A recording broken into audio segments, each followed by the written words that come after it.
teman saya udah bergabung ke bisnis PTB tapi nggak sukses tuh. Oke teman-teman, ketika misalkan ada yang tidak sukses di bisnis ini, apakah yang salah perusahaan atau orangnya? Saya kira bukan perusahaannya, orangnya. Kenapa? Karena ketika kita gagal di bisnis ini pun, kegagalan di bisnis ini bukan rugi, tapi kita nggak dapat untung. Kenapa? Karena kita beli produk, bukan hanya gabung keluar duit tapi nggak dapat apa-apa. Kita beli produk, belanja barang, dimana barang itu jelas kita dapatkan, benefitnya jelas, hingga akhirnya tidak ada kerugian sama sekali. Artinya apa? Nggak ada yang gagal, yang ada adalah tidak mau menjalankannya.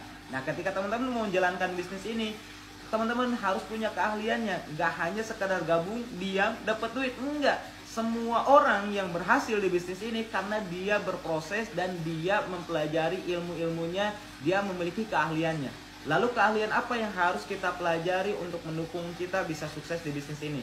Dua hal yang harus teman-teman pelajari. Yang pertama, jago closing. Yang kedua, jago mendidik.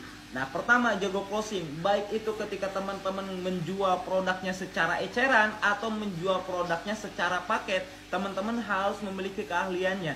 Nah, untungnya bagi teman-teman yang belum bisa jualan, belum jago jualan, atau belum bisa menjual secara paket, ada pendidikannya, ada trainingnya, ada Zoom sharing ya. Ketika teman-teman mau belajar, insya Allah teman-teman juga bisa. Karena banyak sekali reseller-reseller yang tadinya bukan siapa-siapa, nggak mengerti tentang bisnis, nggak bisa jualan, hingga akhirnya dia bisa ketika dia mau belajar.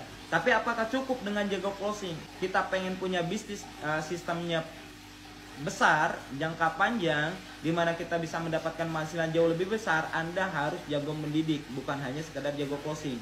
Banyak sekali yang hanya sekadar jago closing, ketika dia mentok, dia bingung gitu.